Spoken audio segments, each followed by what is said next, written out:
Hi, I'm Steve French. I'm a principal software engineer with Microsoft in Azure Storage, and I maintain the Linux kernel client for SMB3.1.1. I'm also a Samba team member. Jim McDonough and I wrote the original net utility, for example, many years ago. And also, I now co-maintain the kernel server. So I'll be focusing most of my talk today on the kernel client and the status, the improvements there, but I will briefly talk about the status of the kernel server. So I'll first begin with, in this talk I've been giving it for a number of years, and I typically begin with a general overview of Linux kernel and then the file systems in Linux, and then dive deeper into the file systems, the SMB file systems, the client and the server. And I'm also going to talk about what to look forward to in the coming improvements, as well as improvements to the testing. Now, Linus likes strange names, so his releases have these unusual names like, Super Bowl or Superb Owl. I like that because I went to Rice, and that's our mascot, the owl, the wise owl. Now, on the 6.3 kernel, we're back to being a ninja sloth. I'm not exactly sure if that's good or bad, but these strange names have been with us for a long time. They change every few releases.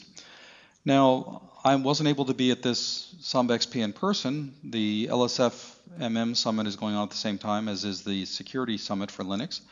But I wanted to show you a picture of, kind of the excitement around now that we're able to meet in person again, and a lot of the progress that goes on. The file system developers in Linux are a pretty impressive lot. Here's I'm in the bottom left corner, but you can see pretty impressive group of developers here. That's from last year, but I'm hoping this year's will also be quite good. But hopefully next year I'll be back at sambaXP and we can discuss more of this in person. So before I begin the talk, I'd like to generally discuss kind of the things that are critical for file systems and that are driving a lot of the activity.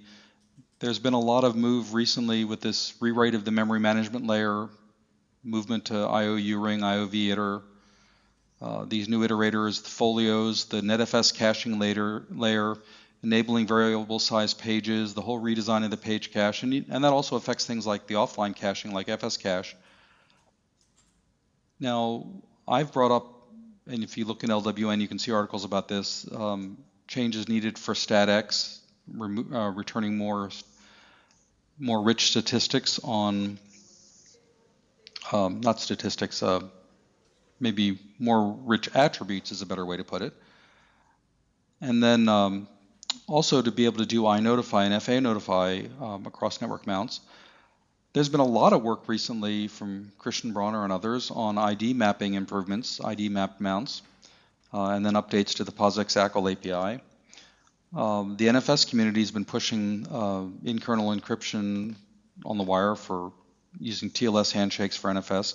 We, on the other hand, in SMB have, obviously much more of an interest in doing QUIC and getting kernel support for QUIC for multiple reasons. But, Windows servers already support this, and it's better performance in many cases as well. I think we've been really excited to see the applications like Samba taking advantage of IOU ring and getting much better async IO improvements. And obviously, this world today deals with latencies that can differ by 2 or 3 orders of magnitude. So this shift to the cloud is very, very interesting because we have very slow access in some cases and extremely fast access in others. And we have to deal with that better support for faster storage and faster networks like RDMA, faster storage like NVMe. It's a very exciting time. But these kind of general topics help give some context about where we're trying to go with SMB. Now, file systems are a very closely watched part of the Linux kernel.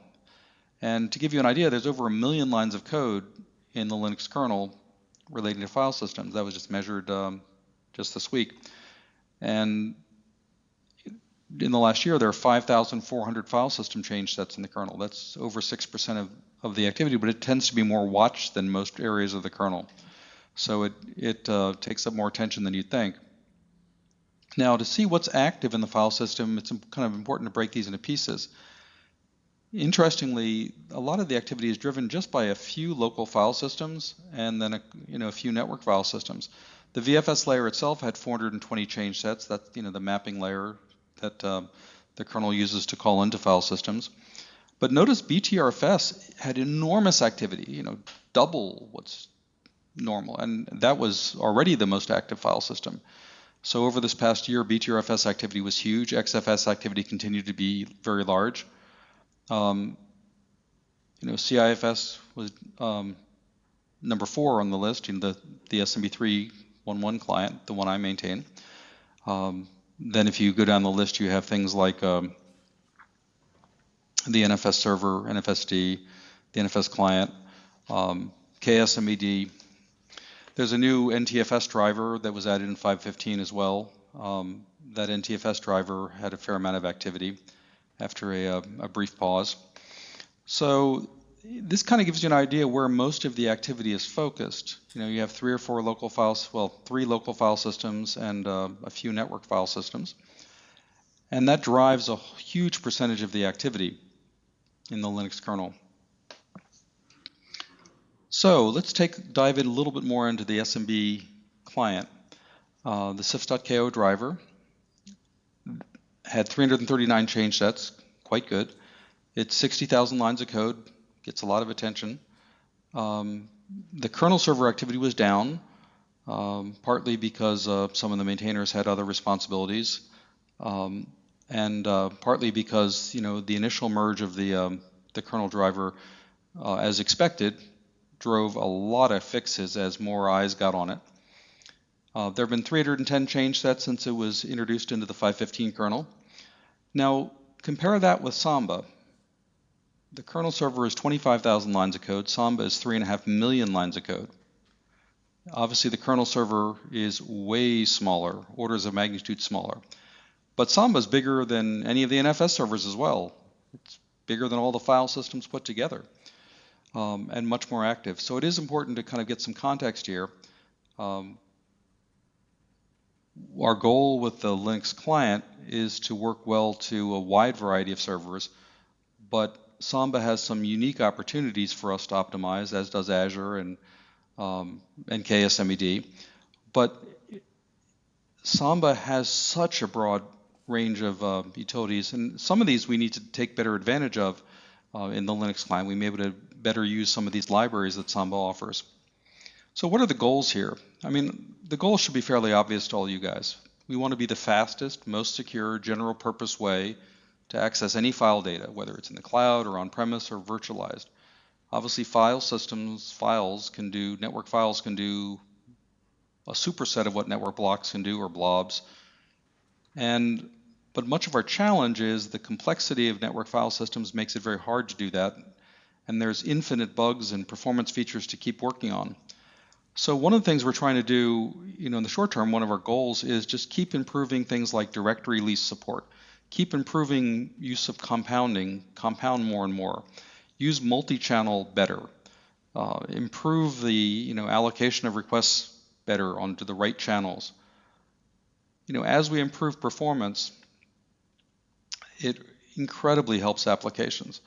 Now, we also need to support more Linux POSIX features. And Linux, I have a separate talk at sambaXP that was recorded talking about the POSIX extensions, but I think it's important to realize that Linux keeps growing, keeps changing. The syscalls keep being added.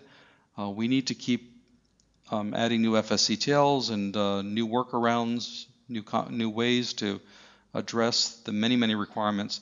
And we can use things like the standard file system functional tests. The standard file system functional tests are perhaps misleadingly named XFS tests, but these tests are used to locate new features that we can emulate. We can use them to not just for regression testing, but also as ways to identify what things to work on next. There's many things we can emulate because our goal is to make it feel like a local file system, right? We don't want users to have to rewrite their applications to run over a network file system. And then as Linux evolves, we have to keep adding these features, but we also have to keep adding tests for those new features. And we Samba has been amazing about making sure developers add things to SMB torture and improve the test automation regularly.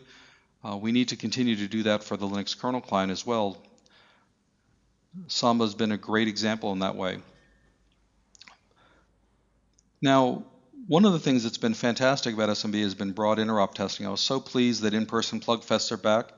Last fall, the SMB3.1.1 plugfest was co-located with the Storage Developer Conference, and I'm hoping that there's some informal testing here at sambaXP, and if you're interested in that, Paolo and Enzo should be there.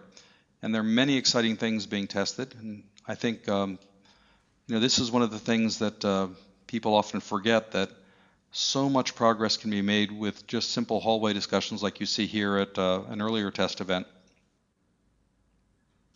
So I want to digress briefly and talk about the Linux kernel server progress. Namjae was able to provide me some ideas on key things to call out on recent progress. But first, let's briefly talk about the kind of architecture of KSMBD. It's very different than Samba. And this gives you a kind of a feeling for the KSMBD worker threads, how they interact with the KSMBD mount D, how KSMBD retrieves the configuration information similar to Samba from an SMB comp file, a separate directory. And I think this helps you get an idea for sort of how KSMBD is laid out in the kernel space. It's a very different model than Samba. Now, I wanted to give some good examples of recent progress. Now, the POSIX extensions has been a big focus for Samba, and we'll talk about that in a little later slides. But for KSMBD, there were some problems in how the owner and the group owner reported. Now, the goal of this was not to sort of reinvent the wheel here. We already have SIDs, so ownership information is already available in the protocol. But in the create POSIX context, we need to be able to return the SID owner and SID group, the owning group. And so KSMBD changed to do it more like how Samba was returning this for the POSIX extension. Samba server was returning it. And it also, KSMBD Namjae made changes to make sure the file permission setting matched how Samba did that. And also to fill in the SIDs, the ownership information in the find, the query directory, the find file POSIX info response. Now recently there were some very important security fixes that came in reported by ZDI. And also there were some important unlink and rename races that just also went into the 6.4 kernel that Namjae was able to get Alviro to add some new VFS helpers to kind of aid KSMBD in avoiding these unlink and rename races. But there have been a lot of improvements to SMBDIRECT, RDMA, and Multichannel for KSMBD, and that's one of the workloads that's most exciting, I think, for KSMBD, is being able to directly access the RDMA hardware can help with performance in some cases. There have also been some improvements recently in managing SMB3 credits, which is used for flow control. So one of the features that was called out at the Storage Developer Conference was receive-side scaling, and KSMBD now supports receive-side scaling mode, and there's some useful testing data that another developer put together. And in RSS mode, can be a performance difference of 3x for read and 4 times for write in his example setup. So here's an example of the performance improvements with read and write using multi-channel on RSS mode. So I'm going to head back to talk about client features in a minute, but to finish up talking about the kernel server, future plan is to enable direct releases, so it needs to do more direct release testing. Currently, op locks are enabled, which is unusual for a server to negotiate SMB3 or SMB3.1.1 and use op locks. Maybe good for finding bugs, but it's not ideal from a performance perspective. So enabling direct releases will be very helpful. So this is a very important thing, and you'll see that turned on by default probably within the next release or so. SMB2 notify, change notify is work in progress. Also, one of the items on the to-do list is improving interoperability with Mac OS. As you know, Samba has support for VFS Fruit on the server side, and being able to support the Apple AAPL context, open context, and other Apple features can help interoperability with a large number of machines. So one of the other things that's been talked about a lot is that simple small FSCTLs could be added to help Linux kernel client for things like rename exchange or certain fallocate narrow corner cases that aren't supported today. And we have to be very open to be able to add these FSCTLs to both the kernel client and server in Samba. Another work in progress is durable handle v2. Another one is adding a sort of there's a KSMBD control utility, and adding a status option that would allow it to show statistics, process request, session info could help with debugging and performance analysis. And also making the config backend available remotely over the RPC interface could help in some use cases as well. So these are an example of some of the things that are being discussed and being thought about for future, and you know, help would be appreciated. Namjay would love that. So if you're interested in contributing, there's a lot of cool features to work on. There's one of the most obvious things is improving the integration of KSMBD with Samba. You know, KSMBD will never be, you know, as big as Samba. It's going to continue to leverage Samba utilities, and it's going to need to do more user space upcalls for certain features. You know, just think about how big this whole family of protocols is. Now, the roles here, Namjay is the maintainer, and he's done a lot, but he does need additional help with features and subcomponents. There's been some good work with RDMA, for example, others who know more than he on that. And I think it's really kind of neat that there's lots of little parts of the sort of KSMBD story that can be delegated to developers who are interested in this. Now I'm managing the git merges and making sure additional functional testing is done regularly on KSMBD from Linux. And I'm reviewing patches when Namjay requests, but my focus is 90% on the client. So Namjay would welcome additional help with code reviews and security auditing, testing, new features. It's a very exciting time. Well, anyway, let's move on to the main topic of the talk today, which is on the kernel client. I wanted to start out with an interesting feature that Enzo is getting pretty close to finishing up. It's getting close. This is signing negotiation. We can send a signing negotiate context now, and we did some kind of work in progress testing of AES-GMAC you see here.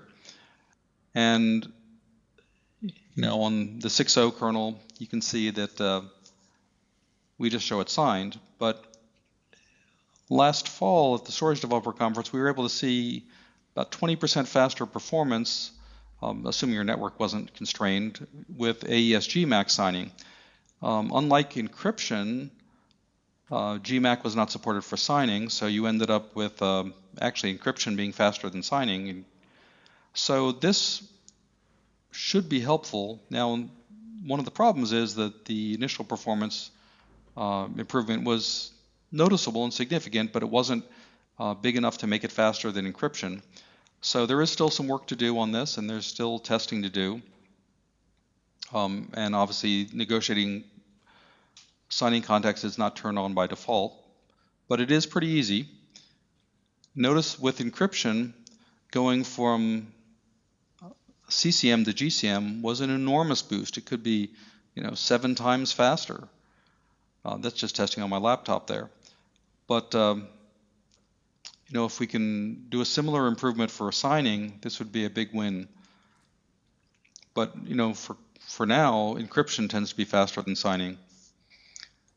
Okay, so one of the other things I wanted to talk about was directory caching improvements. Thanks to Ronnie Sahlberg, directory caching and use of directory leases to improve metadata caching has been extended. So initially, the first pass of this was for the root directory revalidation. The second was to extend to allow caching of the root directory contents, and then third, to allow it to extend to subdirectories. And we continue to optimize this. We need to continue to find places where directory leases aren't used or directory caching isn't used where it should be. But it's already shown significant performance gains for the SMB client. And I think it's one of the most exciting changes generally, because safe caching of directory information is so much better than the AC timeout related attribute caching sort of on timers. And what we can do here with directory leases is significantly reduce the amount of network traffic, and that helps a lot of workloads. So notice this example here. You do an ls followed by a stat. Caching directory information with leases reduces the number of requests sent on the wire.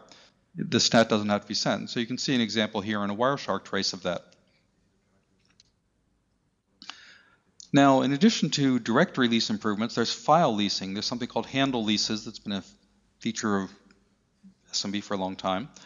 And an example of this is I/O patterns like open, read, close, open, read, close, open, read, close, or maybe open, write, close.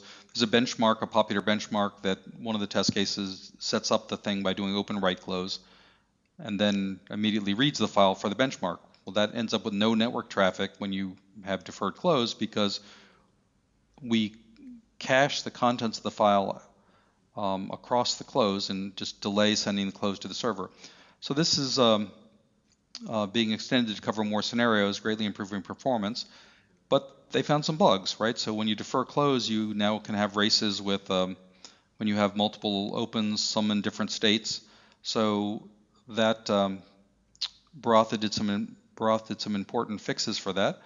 Also, this is now configurable with a new mount parm close timeout. So if you want to set deferred close timeout higher or lower, that's possible now with this mount parm. It used to be controlled by AC timeout, which was unfortunate, because AC timeout already controls multiple other things, like how long you cache file metadata and how long you cache directory existence and directory metadata, which are unsafe, while in general, when you have leases and the information you cache on files, those are safe caching. So with this new mount parm, it's possible to better tune your workloads to this new feature. Okay, another thing, if you remember, many cyber attacks have been based historically on 25-year-old or more authentication algorithms and SMB1 security problems from over 20 years ago. And we need to move away from SMB1. This is something Ned and others have brought up over many years.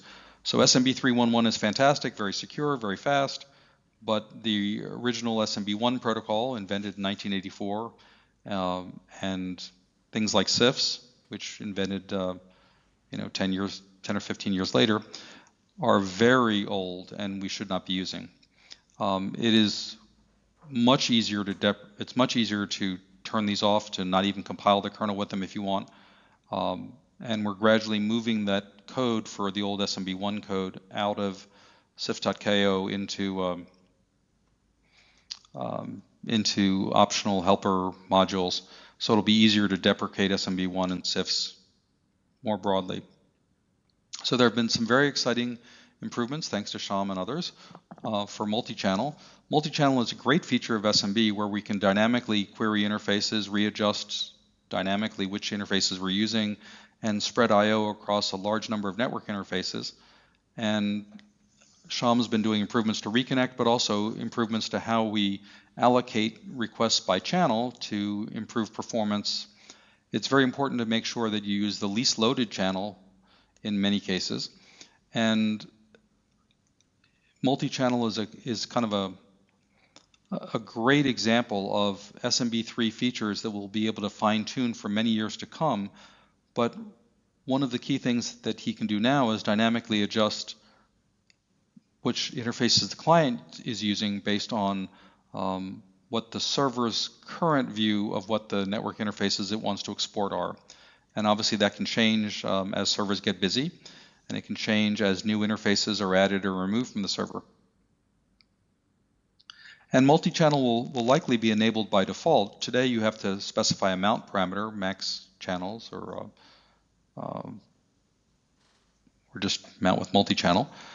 And in the future, we're expecting that we're going to enable multi-channel by default. Now, the Storage Developer Conference, there are some fantastic discussions about SMBDIRECT and RDMA. And I really appreciate the work Tom Talpe and Metz and others did in improving the RDMA support. And now it's much more stable, much better. And there are also discussions about how we could possibly integrate better the Samba and kernel server and client libraries that are needed for RDMA, and maybe make these libraries easier to use outside Samba as well. You know, we could possibly merge the SMBDIRECT code and the client and the server together. Now, one of the things that's very important to realize is that SMBDIRECT, you could think of it as just an abstraction layer for making RDMA usable. You know, SMBDIRECT has very few SMB dependencies. You know, SMB3 may have been the first consumer of this generic layer, but SMBDIRECT is really just an abstraction layer for RDMA to make it easier. So our longer term plan is to make it, maybe make an SMBDIRECT.ko file that could be used by user space or by cifs.ko and KSMBD, and it would provide these SMBDIRECT sockets. And anyway, Metz had some great ideas on this, and I think it's something we ought to follow up on, because realistically, RDMA is very, very important. It reduces CPU cost of network I/O, and it's used by not just SMB services, but it could be used more broadly. And you can look at Windows as an example of that, where SMBDIRECT is used in many examples outside of traditional use cases that we think of. So the POSIX extensions. So I have another talk here at sambaXP on the POSIX extensions, which shows some detail on this. And Volker has 2 talks on this. The POSIX extensions have been in Linux for a couple of years now, in the Linux client for a couple of years. And it is simpler than the SMB3.1.1 Unix extensions. But what got me very excited about it is now Samba has partial support for the POSIX extensions in the server and also in the client. And KSMBD server has had it for a couple of years now as well. So you can test now with 3 different servers, at least at the test events, 2 here easily, KSMBD and Samba. And you can also test with a couple different clients here as well. And it's a very exciting thing because it solves some common problems. Like, it sounds simple, but what if you had 2 files with the same name, the different case? How do you know which one's going to be opened? With POSIX extensions, you'll open the one you specified. Without POSIX extensions, you're going to get a random file. If you had 2 files that differ only in case, you can't tell which one you're going to read. And even building the kernel can run into this, even building the Linux kernel. So for Samba, it differs slightly from KSMBD because Samba, you have to specify SMB3 Unix extensions equals yes in the SMB comp file, but otherwise it's pretty simple. You don't want to have the VFS module for ACL adder when you're running Samba, and for Samba you also want to configure, when you build Samba, configure developer. Now, if you look at this, you can see the exact mode bits and ownership information is returned with the POSIX extensions. You can see an example here in the Wireshark trace, as well as you can see the example of the Linux mount here with POSIX extensions. Here's an example of stat-f. There are 2 fields, the inodes, the total inodes and the free inodes, that were not available before the POSIX extensions, but now can be reported when you mount with POSIX. You also can get some better performance now than you used to because we've been improving the compounding of POSIX operations like QFS info. You can see the example before and after. Before that was 3 round trips, now it's just 1. So now let's dive into some detail sort of by kernel version. A year ago, we had the 5.17 kernel with new FS cache rewrite, offline files caching, thanks to Dave Howells and others. There's some important DFS and ACL fixes and mode from SID fixes. One of the cool features of the Linux kernel client is that we can report mode bits 3 different ways, right? We can report them via the POSIX extensions, or we can emulate them with mode from SID, where these client enforced mode bits are retrieved from a special ACE, or we can emulate them from the rich ACL, the SMB3.1.1 ACL. We can retrieve the ACL entries and try to best guess what the closest mode bits would be for those ACL entries. There was also some important restructuring in the multi-channel code in 5.17. In 5.18, there were some really cool DFS improvements, but maybe most exciting was the ability now you can do cross-mount ref links, so you can dramatically improve copy from one share to another if the server supports duplicate extents. There's also an important performance improvement, being able to reuse cached file handles for operations like stat and setfs if available, which greatly reduces metadata operations like extra opens and closes.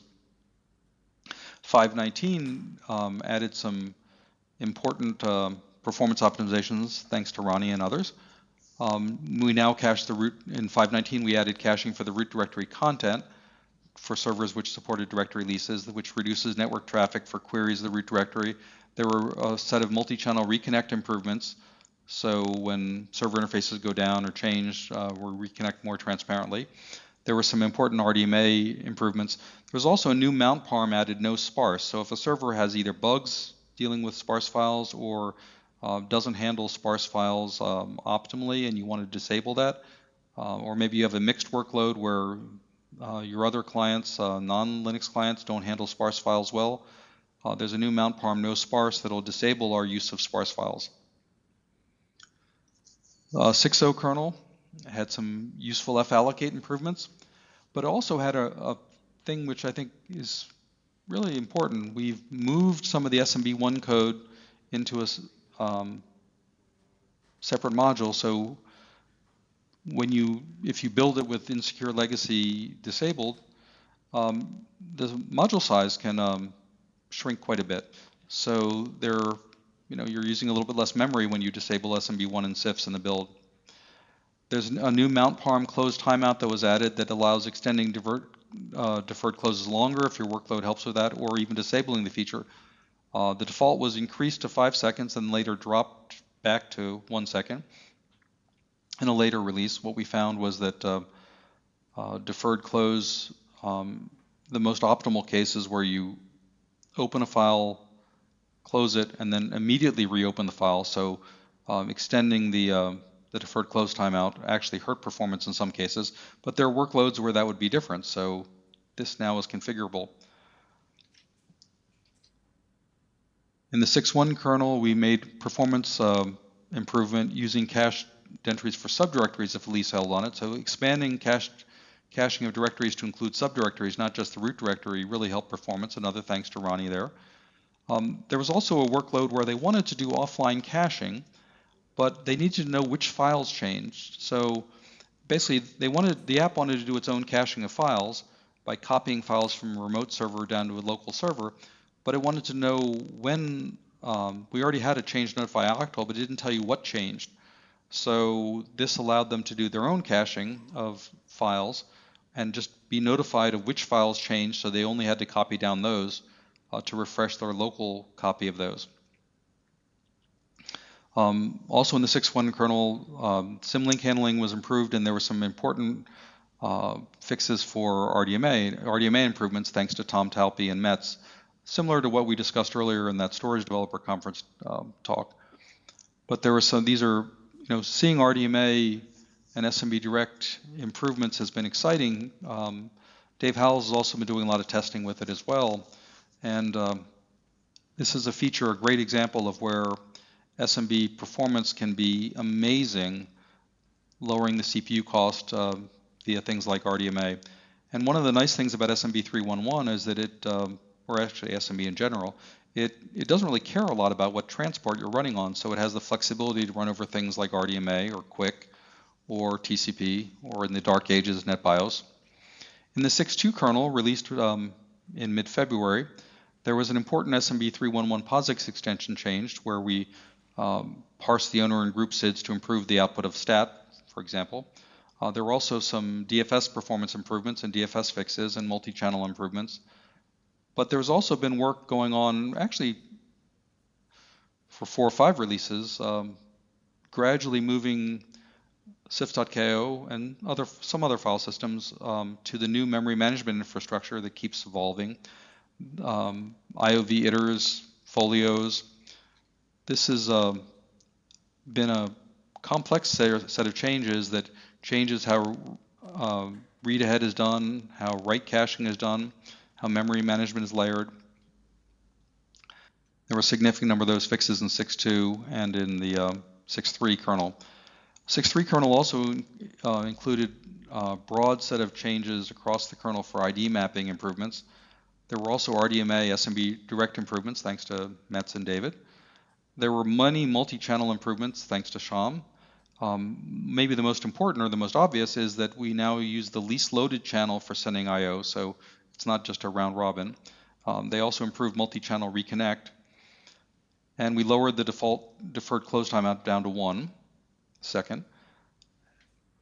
Now, in the current kernel, the 6.4 kernel, we're expecting the 6.4 RC1 to be released in a couple days. There is important deferred close, least break corner case fixes, and reconnect improvements and DFS fixes. There are also some important crediting changes that are expected. We're debugging that right now, actually. And what this is dealing with, when we have cases where a server is very slow in granting credits, we have to be careful about when do we want to return eBusy? When do we want to reconnect to reestablish credits? How do we want to handle these low credit situations? So that's something that's being investigated for this. Also, we're expecting to see more improvements to compounding. One of the things that's kind of obvious is that we use the same lease key when we open a file from multiple processes in the same client, so that helps with caching. But there are compounding cases where we send an open or a set info and don't set the lease key, so that means we end up unnecessarily breaking a lease in some cases where the only person using it are processes on the same client. Now, one of the most important things is improving tracing, and we added 4 additional dynamic trace points, and here's dynamic tracing. eBPF is an amazing facility, but this is a much more granular approach to tracing that in some cases is far better than using the dmessage approach. And I think that what I'd love to hear about this is, you're trying to analyze performance of some problem or debug some problem and you're missing a trace point. Please let us know so we can add more dynamic trace points. We want to make it easy for turning on and off specific things to measure, specific things to make it easier for you to debug problems or to analyze performance. And just remember that all of us are beginners, it seems, at eBPF because the amount of things you can do is insane. It's huge. Brendan Gregg's not the only one who has a good website on this, but I do recommend look at his website to see examples because there's so many things you can do with eBPF that make analyzing complex problems, performance problems easier. There's also a great talk by Dr. Hani Namadi at Microsoft from the Storage Developer Conference a few years ago on using dynamic tracing and eBPF on Linux for analyzing storage and file problems. And don't forget that we have pseudo files that we export, like stats, open files, and proc FSF's debug data that make it easier to simply collect data on how many operations of which type, what the status of each share is, what the mount params for shares are, which files are open at any one time. This can be very helpful, especially you want to correlate Samba logs with client logs. This can be very helpful. cifs.utils also keeps improving. cifs.utils 7 was released last August. Miscellaneous bug fixes, but what I want to encourage you guys is consider adding more tooling. I think that's an area where we really have some gaps. Like there's places like we could make a snapshot mount one step instead of 2 steps. Like I want to mount the most recent snapshot. We could make minor tooling improvements to do that. I talked about that new ioctl that allows us to wait on file changes and or wait on changes to a directory and then print what changed in the directory. We could, add tooling to make that easier for less experienced users to use. Now, let's talk about some features under development. What can you expect in the next few releases? We're going to be analyzing various places where directory releases aren't leveraged where they could be. There's cases where we see traffic. There's a few cases where we've seen traffic flowing where we have a directory release and we need to figure out why we're not doing it in those cases. So we want to really explore cases where we're not grabbing directory releases or using them properly. Also where we can better use deferred close to reduce the amount of network traffic. There are many places where we could improve compounding. We had an interesting example of that where somebody recommended that we do 2 query doers in a row in a compound instead of 1, because that'll reduce the number of round trips in very common cases. Another example that's come up recently is passing in the lease key for compound requests to allow certain SMB operations not to break leases.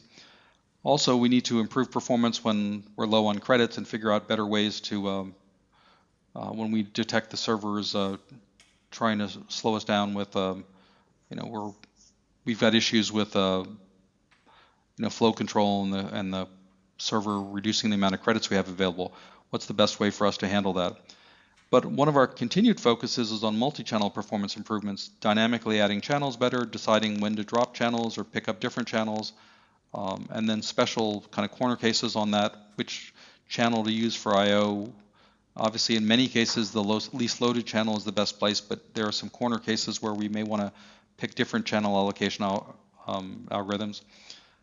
Some other features that have been discussed recently, SMB3.1.1 compression support, improving packet signing performance we talked about earlier, re-enabling support for swap files over SMB, adding support for OTemp file, and one of the most exciting ones would be to prototype SMB3.1.1 over QUIC.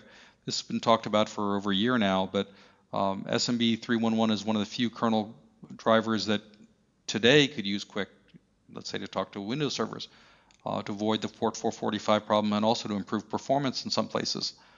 So this could be very exciting, but what we lack is a kernel driver for QUIC. So this is an area where we could really drive some improvements and where we'd have a much bigger advantage over NFS, which doesn't have support for QUIC.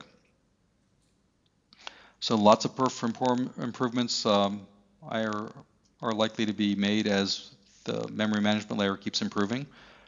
And we need a lot more testing of the SMB POSIX extensions, but even in testing today, preparing for this talk, I found 1 or 2 minor improvements I want to make. So this is an exciting time and lots to do. But the most important thing in all is to test better. And we've had a big problem the last 6 months because of the build bot becoming antiquated. RHEL 7 couldn't build some of these tests. And we're migrating to a new, better host. And we have test groups for very different server types. But it's extremely important that we continue to add more tests. Historically, the SMB3.1.1 plugfests have helped a lot too. But this set of automated regression tests needs to keep growing, right? We have 25% more tests for multi-channel last year. The kernel server was up 15%. We added 21 more to the main cifs testing group last year. We need to keep adding them this year as well. And there's detailed wiki pages on how to go through XFS testing. But the most important step right now is to improve our automation for this, so we don't accidentally introduce regressions. Anyway, I appreciate your time and thank you for your help. This is an extremely exciting time. I look forward to comments and feedback you guys have or patches. The Linux cifs mailing list and Samba Technical are great resources to use, and also the wikis that are available. And then we have some additional references on this slide here. Anyway, thank you again for your time, and look forward to seeing you guys at the Storage Developer Conference this fall.